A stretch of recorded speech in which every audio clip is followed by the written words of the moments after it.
No matter if points are gained or points are lost, there will be much to discuss. For analysis regarding tonight's Winnipeg Jets game, here are Dave Manouk, Ezra Ginsburg, and your host, Drew Mandel. The Illegal Curve post-game show, presented by Play Now, the official sports betting partner of the Winnipeg Jets, starts now.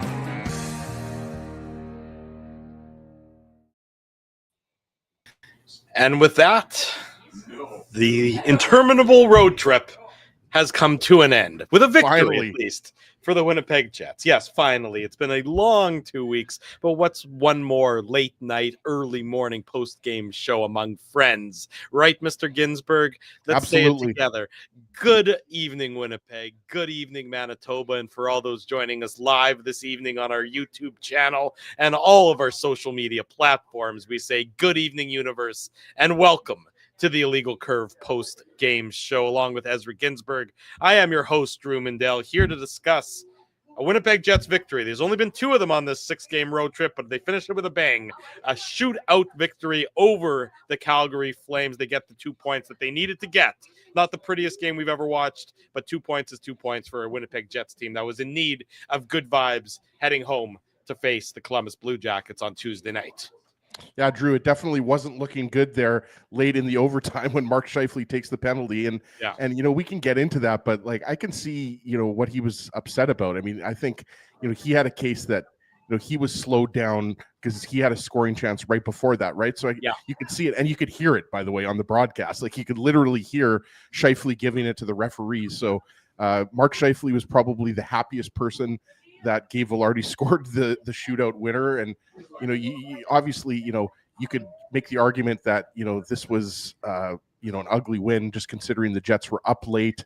And then, Nemesnikov takes the late high sticking penalty, and then the Flames tied up, right? But at the end of the day, Drew, yes, this was an ugly win, but the most important thing is it's a win and you get the 2 points. And like you said, you'd lost 4 of the previous 5 games on the road trip.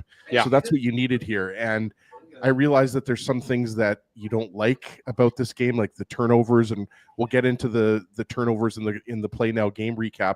But, you got to love that they got some depth scoring, i.e. Tanner Pearson, as Drew gives a nice little fist bump there. Got to get a fist bump. I'm obviously not at home, as people can tell by the nature of my weird background here. So, things are going to be a little bit different on my end for tonight's show. Yeah, no, the fist bump ratio is definitely going to be high, I think, tonight, Drew. Or this morning, I should say, at this point. I give fewer fist bumps, when I'm broadcasting from home in my electrical closet. No, absolutely. I would be giving look, if someone's coming to give you a fist bump, you give them a fist bump, right? That's right. It's Sunday morning at this point in time. So, I mean, I think everyone's allowed a fist bump. Everyone's allowed a drink and things of that nature. Absolutely. And it's Grey Cup weekend, Drew, so especially so. Exactly. Some people have been drinking all day. We're not quite at that point.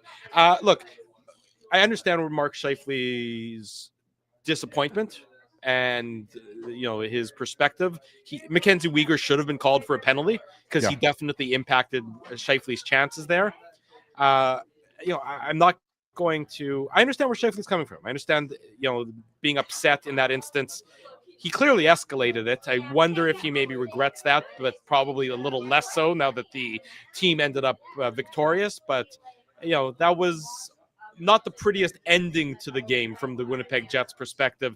The only pretty part about it was the 2 points in the win column, because really it does not matter that Calgary gets a loser point, because Calgary's loser points aren't doing anything for them. No, and a single point wasn't going to cut it tonight for the Jets. They needed that extra point, even though you obviously wanted the clean 2 points. But one of the things, Drew, that I liked the most about tonight's game is I thought Taves, Perfetti, Nemesnikov. Taves, Perfetti, Nemesnikov, I thought were a lot better tonight. And obviously Perfetti scores on the power play, but it wasn't just the Perfetti power play goal that I liked, Drew. That line was a lot better in the first period. If you remember, there was a really good chance, Taves from behind the net to Perfetti right in front. Dustin Wolf made a good save. I think Taves ended up with 3 shots on net tonight. So again, was it their best game ever? No, but Perfetti's only been back for a few games. So I'd like to see that line stepping up. Obviously, we talked about you get a depth goal from Tanner Pearson. this was a weird game, right? Like you had the 3 goals in 1 minute and 6 seconds here. The fist bump ratio is really high, Drew. What's that? That's number 4 or 5. People are shocked that I'm this popular, I think, is what what people are like. Who are these people who are interested in fist bumping Drew? Are they don't understand what that's all about at all. I don't really blame them, to be perfectly honest, but yeah. Big man on campus. Yeah, something like that. But you're right. I mean, I see people in the chat that they're upset that that this the game the way it wasn't the prettiest game. It's hard to win on the road in this league. I mean, I think people need to sort of realize that you're playing a Calgary team. They're at home. They have pride. They're not a good hockey team, but they have pride. It's a Saturday night. They probably are have a little bit of juice up for this game. So from the Jets' perspective, yeah, you prefer to win in regulation. You prefer to have that factor for your for eventually a tiebreaker later on. But you have, you're not going to blow out every team. You're not going to go out on the road and win 5-2, 6-2, 7-2. Generally speaking, you take the victory on the road and you run home, and you're happy with that part of the whole thing. Because the alternative, where it certainly looked like it was a possibility, especially with the 4-on-3 man advantage for the Flames in the overtime period, the alternative is you only get 1 point in this game. And that would be a lot worse than if you don't end up with 2. So I get that people don't like that there wasn't the prettiest effort, wasn't the best performance by the Jets in the course of tonight's game, but you get your 2 points, you get out of there, you're okay with that. And now I think you can sort of exhale after this 2-week, 6-game road trip. You can exhale, you can come home, you're going to be at full strength health-wise, seemingly on Tuesday. Now you can sort of get started. It's almost like now the season begins in earnest, and your record is 11-7 once you're back to full health. In this road trip, this weird 6-game, 2-week West Coast road trip is now done and dusted, and now the focus can be on the next 64 games of the regular season. Yeah, absolutely. This road trip at this point just needed to end, Drew. Like you said, it was 2 weeks. It was long. There were too many losses, too many late games for us, let alone the players. Like, let's think about us here for a second, Drew. We've been doing all these these late post-game shows. So I'm going to be happy to do a regular 7:00 p.m. start. But another guy we haven't really talked a ton about so far tonight that I think deserves a ton of credit for how he played is Connor Hellebuck. Big shocker, right? He stops all 3 shots of the shootout, yes, but he was really good in overtime, and he was really good in the first period. That first period, I mentioned it earlier, that was a snoozer. You talk about low event, but the save that stands out to me is late in that first period, Morgan Frost was all alone, and Hellebuck stood tall and made a key save like he does and like he has so many times before. But Hellebuck was excellent tonight. Obviously getting a power play goal is huge. We've talked about, prior to the Seattle game, the Jets had been struggling on the power play. Speaking of struggling on the power play, not sure if you caught this on the broadcast tonight, Drew, but do you know how many power play goals the Flames now have at home this year? I missed that part. I don't. So please inform me. Two.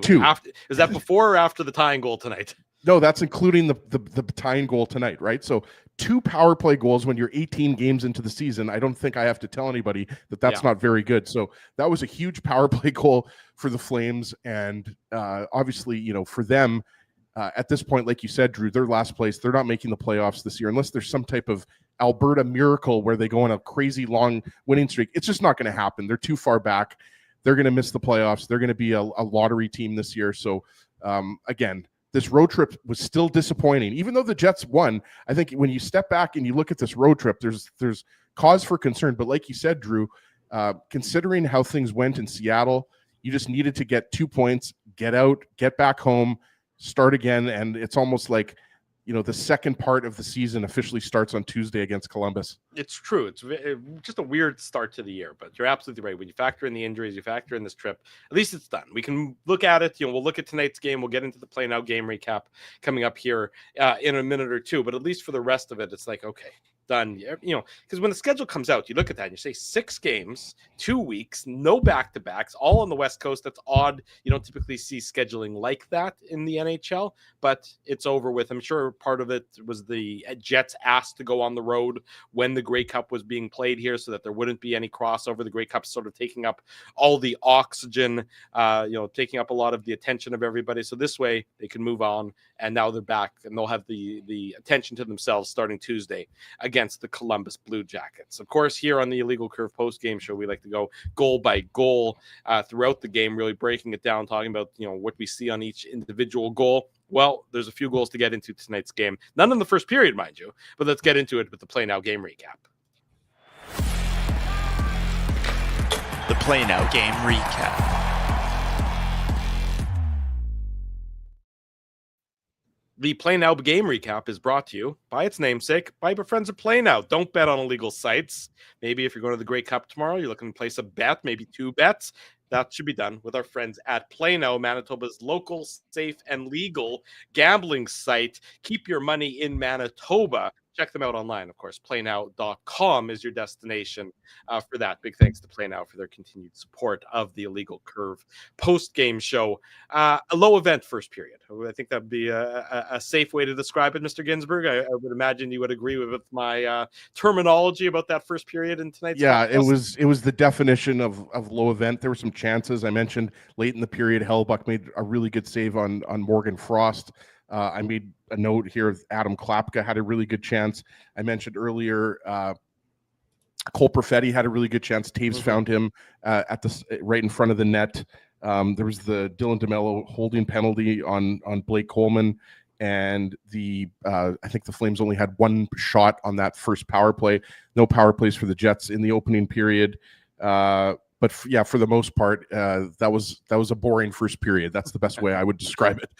Yeah, I think that's the play terminology for it. A boring first period. I mean, another aspect of this game that's worth mentioning, of course, is the Jets play at 5-on-5 was better than the Calgary Flames. For a Winnipeg Jets team that has been, for the most part, been caved in at 5-on-5 in tonight's contest. That wasn't the case. They had the advantage on the possession numbers, up to about 57%, 56.5% the Jets were. So that's where you want to see them against a lower opponent like the Calgary Flames. They had the high danger chances. They had the advantage there. The expected goals, they had an advantage there. So again, those are some decent signs. Again, if you're getting caved in by a Calgary Flames team that's at the bottom of the NHL, well, big red flashing light that says problem. Not the case tonight on the advanced analytics side of things when it comes to the Winnipeg Jets performance. Right, and I forgot to mention this. This is why you take notes, Drew. In the course of a 2.5 hour hockey game, you got to take notes here. When DeMello was serving that penalty, Gus Nyquist, if you remember, had the shorthanded breakaway, and that kind of sums up, I think, Nyquist's season to date. He missed the net on the breakaway, so arguably the Jets' best scoring chance of the first period, aside from Perfetti's chance, and Nyquist misses the net on a partial breakaway. So again, it wasn't a great first period, but I would agree with that. I thought for the most part, the Jets got some good shifts in the O-zone. Lowry's line had some good shifts. We talked about Nemesnikov, Perfetti, and Taves. They had a good start to this game, and just a much better game than Seattle. But obviously, when it comes to the goals, we know what happened in the second period, because it was coming every 33 seconds. Yeah, no question about it. Worth mentioning, and we'll get into the goals in a second here, but how good the Perfetti, Taves, and the Nemesnikov line was. And you talked about it, Ezzy, that they had a 77% Corsi for percentage. So that's terrific. The expected goals percentage of 78%. So they were certainly a driver for the Winnipeg Jets in tonight's contest. When Connor, Scheifele, Velarde, they weren't as solid as we had seen them. So you saw the second line. We talked about that this morning here on the Illegal Curve Hockey Show, that you needed to see more from Perfetti and Taves and the Nemesnikov, and they finally did perform that way for the Jets tonight. Yeah, and the Scheifele line oftentimes, and this is no mistake, Ryan Huska wanted the Backlund line up against the Scheifele line. That Backlund line was with Coleman and Honzik. And the other thing that we should mention is that Honzik, obviously didn't come back in this game, but he's a top rookie for this Flames team. But I thought that I would agree with your assessment that Scheifele, Connor, Velarde, this wasn't the quote unquote A game from those boys, but they obviously got it done on the power play, so they had an impact there. Yeah, exactly right. The Jets do open the scoring in tonight's contest, though, good sir. It comes, let me just pull it up here in front of me. It comes at the 7:19 mark of the second period. It's a real nice passing play. Mark Scheifele, his 11th of the season. Kyle Connor, Josh Morrissey getting the assists to open the scoring in tonight's contest. and you see how the Jets just really a very nice breakout starts behind. Connor Hellebuck actually is the one who gives it on to Morrissey's stick, who headmans it up to Connor. And then the Flames just badly over pursue. You can see there's 3 Flames all converging onto Kyle Connor. And then nobody's picking up Mark Scheifele, who is really, it's not like he's coming off the bench. He's just completely unaccounted for. Like, just I'm watching the game visualizer. There's absolutely nobody on the right side of the ice or to Dustin Wolf's left. Nobody on that side of the ice whatsoever, allowing Connor to give it to Mark Scheifele and have him walk in all alone. Just awful defensive positioning by the Calgary Flames. Great pass by Connor, but boy, that's just poorly managed by the Calgary Flames. Right. As a result, the Jets have that 1-0 lead. Yeah, and the reason why, Drew, there was all of that space is because there was a collision that I was just about to get into between Samuel Honzek and Michael Backlund. So that's what it was a weird play because Backlund didn't really see Honzek. Honzek saw him. Backlund's obviously a big boy and the Flames captain. And so they collide. So they're both out of the play. And you're absolutely right. I mean, and now, so Mark Scheifele is completely wide open. Kyle Connor identifies that Scheifele is open and gets him the puck. And Scheifele obviously makes no mistake. But yeah, it was that collision that I think threw everything off and left the Flames like completely naked there on the left side. Right. And then the Calgary Flames tie it up. It doesn't take them long to tie it up because we're going to go bang, bang, bang if you want. We saw Dennis on this road trip, so we might as well say it. The Flames tie it up 33 seconds later. Jake Bean, he gets his first of the season. Pacal and Morgan Frost get the assists. And, again, the Flames goals, with at least the first 2 goals that they scored in tonight's game were not the prettiest of goals. They were more, throw pucks on net. Good things are going to happen. This one, it ricochets, is a deflection off of the stick, Cole Perfetti. More Dylan Sandberg is also, near Connor Hellebuck. Not the prettiest goal, but you throw pucks on net and good things tend to happen. The Flames found that out on this one. They win the point. They win the draw. It's a clean win. They missed the shot on the clean win, but it comes off the end boards onto the stick of Jake Bean, and he is able to maneuver it, let's say, finagle it, if you will, past Connor Hellebuck to tie it up at 1 goal apiece. Yeah, I don't think, Drew, there's any way to talk about this goal and not just say that it's an ugly goal, right? Like, like you said, Jake Bean puts the puck on net, but it goes right off of Perfetti. It originally looked like one of the Flames player, if I'm not mistaken. I think it was Frost. If not, if it was Matt Coronado's the other player on the Huberdeau line. So it was one of those 2 players that it looked like they might have deflected it in, but it actually went off Perfetti's stick or leg. So that was one of those goals where, I guess the Flames got rewarded for some of the scoring chances they had earlier in the first period and earlier in the second period. But yeah, kind of a weird situation. You don't really see, you see 3 goals in quick succession, but you rarely see goals that happen exactly 33 seconds apart like that. Right. That was kind of bizarre. Yeah, 33 seconds between the Scheifele goal and the Jake Bean goal, and then 33 seconds between the Jake Bean goal and the Tanner Pearson goal. And Tanner Pearson must have heard us talking about him this morning on the Illegal Curve Hockey Show. For sure. He gets his 3rd of the season. I'm certain that they were listening just before the game day skate started. Luke Shen gets his first assist. Nice for Luke Shen.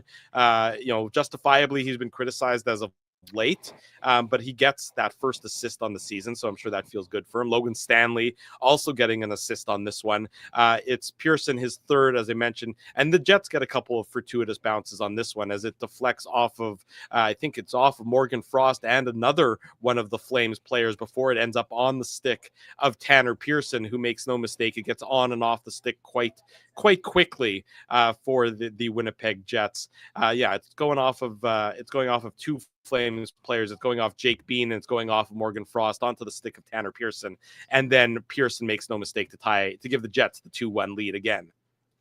Yeah, and I just wanted to mention one thing. You mentioned obviously Luke Shen, who picks up the primary assist on this goal. I thought he was good tonight, and again, I'm not saying that Luke Shen now has locked down that 3rd pairing right side role, Drew, because I do think Colin Miller and Luke Shen for the time being are going to kind of platoon there and go back and forth. But Luke Shen, I thought played really solid tonight.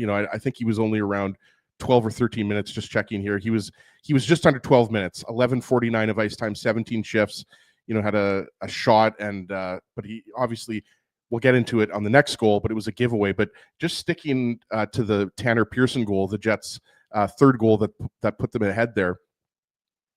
Like you said, it's just a fortuitous bounce, right? Luke Shen puts it on net, and then it hits two guys in front, and Pearson makes no mistake about it. And that's a big goal for him, right? Like, that's only his third goal of the season. We've talked about it. He's played all 18 games for the Jets. And, in games like this, that was kind of I thought the mantra, or, the theme of this game was, you kind of needed to get contributions from a lot of different sources. The Scheifele line, like we talked about, yes, Scheifele scores the first goal, and Velarde scores on the power play, but this wasn't one of those games where the first line took over the game, right? Like we've seen so many times this season. So yeah, real nice to see, one of the quote unquote grinders get on the board. Yeah, exactly. Hang on, am I muted? No, not you're good anymore. Good. So sometimes I can't even tell if I'm muted or not. I jumped onto a different screen there.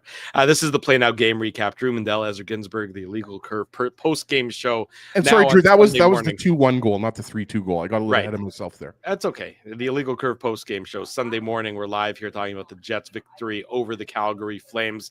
So it's 2-1 for the Jets at this point in time. The Flames tie it up 5 minutes and 4 seconds later. Kevin Ball gets his second of the year. Assist to Matt Coronado. Assist to Morgan Frost. So you got no goals in the first period. Then you got 4 goals in the span of 6 minutes and 10 seconds. Ball, like I said, is second from Coronado and Frost. Again, another one, a bit of a deflection, a little bit of a bad bounce, if you will, again. But that was sort of the story of the game for the Calgary Flames for a little while when it came to getting their goals. Throw the pucks on net. When you're a struggling team, sometimes that's all you can do. That's all you want to do. And they got another sort of reward for this one to make it up at 2 goals apiece. Yeah, and Drew, you mentioned Morgan Frost. Like this all starts with the Jets' inability to get the puck out of the own zone. Stanley puts it around the boards to Shen behind the net. He gives it away to Morgan Frost. Then Morgan Frost goes to the slot. It originally looked like, and I'm pretty sure at one point John Abbott actually thought that Morgan Frost might have tipped it and got credit for the goal, but obviously Frost doesn't touch it, and it's Kevin Ball's goal. But yeah, just, a bad giveaway by Shen. Like there's really no way to sugarcoat this one. As I just mentioned, I thought Shen was pretty solid after being a healthy scratch and being out of the Jets lineup. But on this goal, like, you just can't give up turnovers like that. Like, it's just, you got to be smarter with the puck. You got to manage the puck better. And yeah, again, like, this is not a pretty goal. That's, I think, a theme of tonight's game, that there weren't a lot of pretty goals. Maybe Gabe Velarde's shootout goal would be the one that we would say was a pretty goal. It was a pretty nice move, but yeah, this goal was pretty as basic as it gets in terms of a hockey goal. Yeah, exactly right. But I like the power play goal by the Jets too, which is the 3-2 goal, which comes a minute 20 into the third period. I like this goal from the Winnipeg Jets perspective, just because, first of all, it's Cole Perfetti getting his first of the season. That's another guy who's missed so many games. He's now getting more and more comfortable back in the lineup and back, in his role now on PP1 for the Winnipeg Jets. Kyle Connor shooting here on the power play. He almost gets the goal again. He's almost on a heater when it comes to his goal scoring. Instead, it gets behind Dustin Wolf, and Cole Perfetti's right there in the blue paint to tap it in. The puck movement is good. I mean, it goes from Morrissey down to Scheifele on the half wall. Velarde's he's trying his, textbook play. The Jets win a puck battle. They get a puck retrieval. Perfetti to Morrissey to Connor, back behind Dustin Wolf, and then Perfetti taps it, and the Jets have the 3-2 lead on the power play a minute 20 into the third period. Yeah, I absolutely love the puck movement. And, after going through that 0-14 or 0-15 stretch, whatever it was there, Drew, where the Jets didn't score any power play goals in 4 games, now the power play is starting to look like, it should look like. And obviously, on this morning's show, one of the things we talked about was, the Taves, Perfetti, Nemesnikov line has got to be better, not just analytics wise, like they've got to produce. And that's what we saw tonight. Perfetti comes through. Obviously it wasn't at even strength, but he comes through on the power play. And yeah, I mean, it's just a quick release shot by Connor, and then takes a big bounce, and Dustin Wolf has absolutely no chance. He doesn't even know where the puck is. But, for Perfetti, obviously a guy who has a nose for the net. Look, it's not the biggest goal he'll ever score in his career, but the reality is he needed that goal. He needed to feel good about himself production-wise, because at the end of the day, we've talked about this, like, Perfetti's the driver on that line, or needs to be that driver on that line, because it certainly hasn't been Johnny Taves. All due respect to Johnny Taves, he's not been the offensive catalyst on that line. It's either been Nemesnikov or now Perfetti's back, right? So, again, good to see the power play clicking for a second straight game. Yeah, 3 shots on goal, though, for Jonathan Taves tonight, which is a good sign. And 3 shots on goal for Cole Perfetti, and Nemesnikov had the 1. So 7 shots on goal from that line. Again, just a little bit better, a little bit better than they have been, and that's exactly what the Jets needed. And they should be. And and Drew, sorry, I was just going to say, they should be. That line, I have to, back it up with numbers here, but for the most part, that line was against the Frost, Huberdeau, Coronado line, and they won their minutes, right? So again, Calgary's not a good team. But at the end of the day, they've still got good players. Like Coronado's a former first-round pick. He obviously gets the tying goal, which we'll get into here. But again, we're not grasping at straws here. Like, there were positives in this game. Like, the Jets were the better team in this game. Like, this wasn't just Hellebuck goalie the Flames or something like that. This was a hardworking effort. And yes, it wasn't perfect. And as we'll get into in the next goal, you don't like to see that late power play goal, but we always talk about this. You give a team enough power play opportunities, they're going to come back to bite you. Yeah, so Nemesnikov takes that high sticking penalty at the 17-13 mark. So the Jets do a good job, I think, for the most of that. After they get the lead, you got to try and kill 18 minutes and 40 seconds of third period time. The Flames are going to be pressing. The Jets can't get they're unable to get an insurance marker. They're not able to sort of create a buffer between them and the Flames. So the Flames are 1 goal away from tying the game. Vlad Nemesnikov takes a high sticking penalty with 2 minutes and 47 seconds to go. You gotta just not take that penalty in that. You can't take what I'll describe as a careless stick penalty in that instance. Obviously he's not intending to do it. It's, it's just something that's a real bad, inopportune time to take that kind of penalty, and then the Flames make the Jets pay. It's towards the end, the tail end of the power play, with, I believe there's 27 seconds left in the power play. So the Jets have killed off almost 90 seconds of it, almost 3/4 of it. But Matt Coronado gets his 5th of the year, assist to Rasmus Anderson, and assist to Jonathan Huberdeau.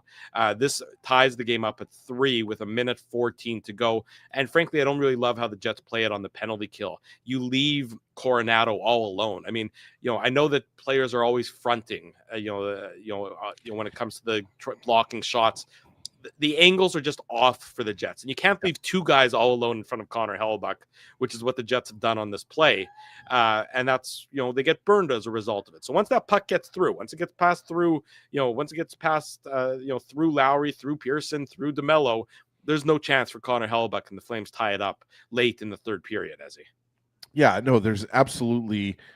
Look, it's a 6-on-4, right? Because Calgary pulls Dustin Wolf. So 6-on-4 is always you got to be airtight defensively. That's the key. Whether it's a 6-on-4, whether it's a 5-on-3, you got to make sure that you're tight, right? Playing kind of the old box or triangle, keeping everything to the outside. And to your point, Drew, you're fronting there. You're obviously making sure that you're taking away shot options. But to your point, Adam Klapka and Matt Coronado, they're both there. They're wide open in front of Hellebuck. Hellebuck has absolutely no chance on this goal. So yes, you say to yourself, it's a 6-on-4, and that's tough to cover, but also it's just not tight enough. The Jets were too high in the zone on that play. Yeah, exactly right. So too many guys behind the last Jets defender, and as a result, the Flames do tie it up, and then they head off to overtime. It's not the most exciting 3-on-3 overtime we've ever seen, Ezzy. Mark Scheifele takes that penalty. We talked about that earlier on in the broadcast. Scheifele takes a holding penalty with 90 seconds to go. He's upset by the call. I don't blame him. There should have been a call before that on Mackenzie Weegar. Yeah. And I understand why the officials make the call on Scheifele, because his action almost is going to directly lead to a grade A scoring chance, but at the same time, Weegar's action prevents the Jets or impacts the Jets when they are in position to make a grade A scoring chance. So, by swallowing your whistle on the first one and then blowing it on the second one, you sort of doubly penalize the Winnipeg Jets. You don't make the call on the Flames because clearly you don't want to call a penalty on the, on a team in that instance. But then you call the penalty on the Jets because you deem it to be more egregious than the initial penalty, which was clearly a penalty to begin with. Ticky-tack officiating is how I would describe that. It wasn't the stripes best, that's for sure, Drew, because I'll be honest, originally I didn't really think that there was the penalty on, or I guess we should say a penalty that wasn't called on Mackenzie Weegar. But then you see the replay and you can clearly see he ties his stick up around Scheifele's gloves. So again, it wasn't a good look. And, could they have let the penalty go on Scheifele? Sure.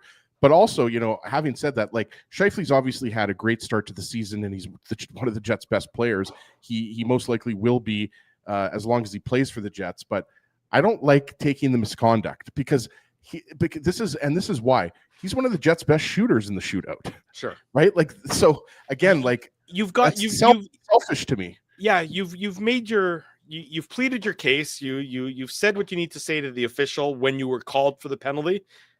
You survived it. You're now into the shootout. Beat them in the shootout, right? Right. Beat them in the shootout. Stare down the ref on your way out of the off the ice, and then you're fine. You got to know how to harness that a little bit back in that instance. And they got the 2 points, right, Drew? Like they got the extra point. Velarde gets the winner. Think about what's our conversation like if Calgary scores on that power play, exactly, or if Calgary wins the shootout instead of the Jets. I mean, it's a different, to some extent, conversation that we're having right now than it typically would be. But they kill off the penalty. It goes to the shootout. The Jets, win the shootout on the Gabe Velarde goal, which is the final shooter in this one. Nice moves. Morgan Frost, I thought, was going to beat Connor Hellebuyck with that first shootout move, the first shootout attempt in the shootout, but somehow it sort of just rolled off the end of his stick just wide of Connor Hellebuyck. Credit to Hellebuyck for waiting him out just long enough. And Gabe Velarde, nice goal to win it in the shootout for the Winnipeg Jets. Really sort of, we know how many weapons the Jets have. And Gabe Velarde with those soft hands and that skillful stick of his in a shootout is a dangerous weapon for the Winnipeg Jets. Usually the Jets win it in overtime. They usually are pretty good at Connor, Scheifele, and Morrissey winning it themselves. It takes until the shootout, first shootout of the year for the Winnipeg Jets, but at least it ends in a victory for the hometown team. And as a result, the Jets finish the road trip with a victory, 4-3, finish it with a not so great record of 2 wins and 4 losses, but they head home at this point in time, Ezzy. Yeah, absolutely. And I thought nice for Gabe Velarde too, because I didn't think he really had that great of a game. Like we talked about the Scheifele line. Scheifele, and again, I will repeat myself. I realized Scheifele scored the first goal, and I realized that Velarde scored on the power play. I'm just talking about the eye test, and I just checked the analytics. The possession wasn't great for Velarde either. So sometimes I have to check the analytics to make sure my stupid comments aren't as stupid as I think they are. But and again, we're just pointing things out here. We're not saying we don't like Gabe Velarde or anything like that. We're just saying he didn't have the best game at even strength. So I thought it was nice that he was rewarded not only by contributing on the power play, but by scoring the shootout winner. And like we said before, the Jets just needed to get the 2 points here and get this road trip over with, because this is one of the worst road trips we've definitely seen in the last 2 years. But it's one of the worst road trips I think we've seen in longer than a couple of years. Like this was bad, considering that you get all these guys back, right? Perfetti's back, Lowry's back, Sandberg's back, and you're only able to muster up 2 points. So the Jets are definitely going to be happy about getting some home cooking coming up starting next week. No question. I think everyone was a little ornery and ready to come home, and they'll head home, face the Blue Jackets on Tuesday, and then, of course, welcome Nikolai Ehlers and the Carolina Hurricanes in what ought to be a fun one come Friday night. But I was going to say Friday afternoon. We're going to be broadcasting at City Place, 12 noon, another live on location. We were live at McNally Robinson yesterday. That will be live on location at City Place come Friday afternoon to preview the Jets and the Hurricanes. Welcome back, Nikolai Ehlers.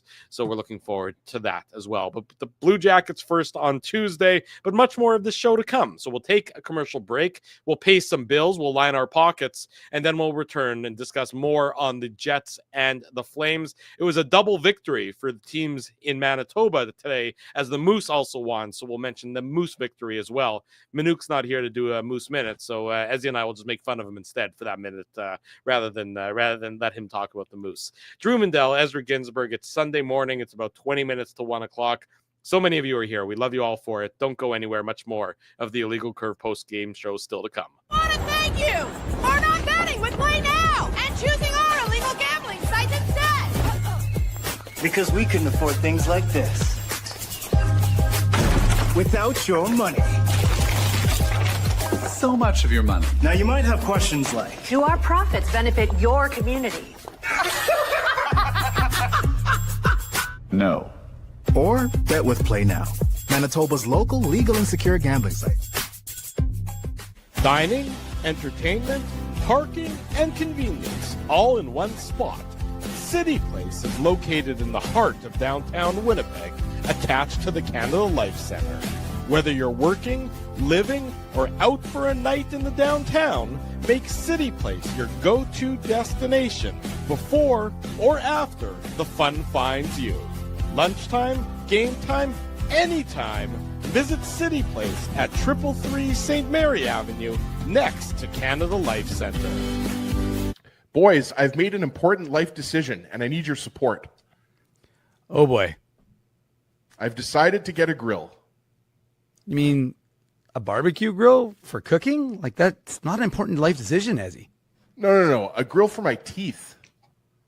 A grill for your teeth? Do I even want to know why you're doing this? It's simple, really. Every time I go to Holt Dental, I get treated so very well by Dr. John and his team that I need to keep finding additional reasons to go back. I rely on Holt Dental for all of my dental needs, and they do it all, from regular cleanings to cosmetic dentistry. Plus, they have free parking at their front door, and you know how much I love my convenient parking. For all your dental needs, Illegal Curve recommends Holt Dental, conveniently located on Taylor Avenue near Grant Park Mall. For more information, visit them online at holtdental.ca. Guys, big news. You know how I'm always misplacing my cool stuff? Well, Big Daddy has a new hobby, labeling. Labeling is your new hobby. You got it. Ever since I discovered Label Daddy's washable labels, I just can't stop labeling. I'm labeling water bottles, hockey sticks, cereal boxes, roast chickens, team jerseys. Everything deserves a label. I can think of a label or two for you. Best part is that Label Daddy is the only label company officially licensed by the NHL. So my labels are personalized and can have the Jets logo on them. Just search NHL on the Label Daddy website. For almost 2 decades, Label Daddy has been helping people to not lose their stuff. It's the most affordable insurance policy around. For customized, washable, peel and stick labels with no ironing or sewing required, visit labeldaddy.com and search NHL for the label pack belonging to your favorite team. For over 40 years, Rumors Restaurant and Comedy Club has been Winnipeg's home for stand-up comedy. Renowned in the comedy world as a must-play venue, Rumors has recently been named Canada's top comedy club and a top 5 comedy club in North America. From birthday parties to date nights to fundraisers, wedding socials, and everything in between, Rumors is your destination for the best live entertainment Winnipeg has to offer. For information on upcoming shows, Rumors' incredible promotions, and to purchase show tickets, visit rumorscomedyclub.com. At Boston Pizza, a fast lunch doesn't have to mean fast food. Now you can get a $15 lunch served in just 20 minutes, including your choice of a main, side, and drink. That's right, lunch for $15 at your local Boston Pizza.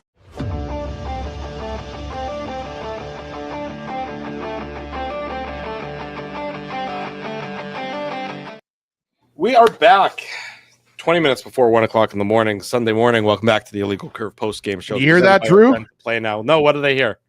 It's my bed. It's calling. Yes, my bet is also calling. So, I mean, I don't think we're going to go much longer as given that it is the time that it is. Couple post-game quotes I just want to bring forward. This is what Scott O'Neill had to say. This is courtesy of our buddy Ken Weeb in the Winnipeg Free Press, who's on the trip. Jets head coach Scott O'Neill talking about, this was before the game, during this morning, he's talking about the inconsistencies throughout the game and how they try and get things back to the way it is, where their shifts and their game look similar all throughout.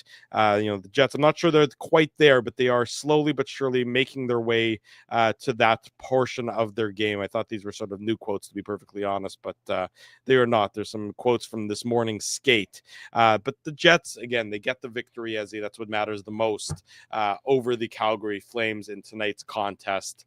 Again, lots to work on, yes. Lots to not necessarily be overwhelmingly thrilled about from the Jets' perspective, except for the fact that they got the win. They are back to, they're 11-7 on the season right now, which is a pretty darn good record, all things considered. They need to string together a few more wins than they have been as of late, but one step at a time, and I think it starts on Tuesday night against the Columbus Blue Jackets, of course, as your next step forward. Yeah, absolutely. And when you consider, how disastrous parts of this road trip were, right? Like you think about the losses to Anaheim and San Jose, you think about the loss last game to the Seattle Kraken, right? Like, so you're going to take, this win, you're going to come back home, and obviously, the schedule's not getting any easier. We've talked about it, right? Like you've got Columbus on Tuesday. Columbus is a scrappy team, by the way. Like Columbus, yes, they're not, I don't think, going to be a playoff team this year. They're still kind of sticking around in the thick of the playoff race. I think they're only a couple points back of, I think it might be the Rangers, or I forget who it is that's in that last one. There's no really soft teams this year. I mean, if Calgary's the worst team statistically in the league, and you just saw how difficult it necessarily was for the Winnipeg Jets to beat them. So, even the bad teams, the teams with the bad record, especially at home, Columbus has 20 points, Drew. Like, you know what I mean? Like Columbus is like I was going to say, I don't think Columbus is going to be a playoff team. Like maybe they will, maybe they'll surprise us, but they 9-7. Exactly. So the Jets are only a few points ahead of the Blue Jackets in the standings, right? So it's not going to be an easy game, but the one that obviously is going to be most likely the hardest team the Jets have played this year is Carolina, maybe with the exception of Dallas.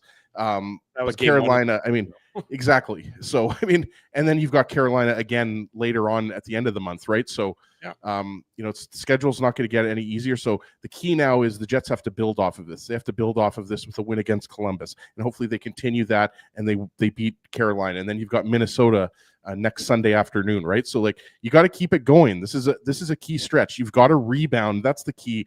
You got to rebound. You got to flush this road trip down the toilet and get back to playing really good hockey at home.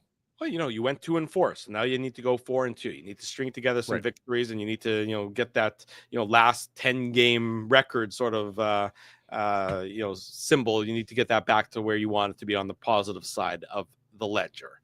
I'm going to go to the positive side of my bed. I think you're going to do the same. I think everybody that's listening can very well do the same as well. Thanks for everybody for sticking with us for the last couple of weeks, these very, very, very early morning / late night shows. We appreciate it because, frankly, if you hadn't been here, it would have been really, really awkward for us to be broadcasting in front of next to nobody. So we thank you all for staying with us these late night games. We're glad that they're done for a little while. We'll be back to normal start times for the remainder of the next month or so, and that's certainly a positive from our perspective.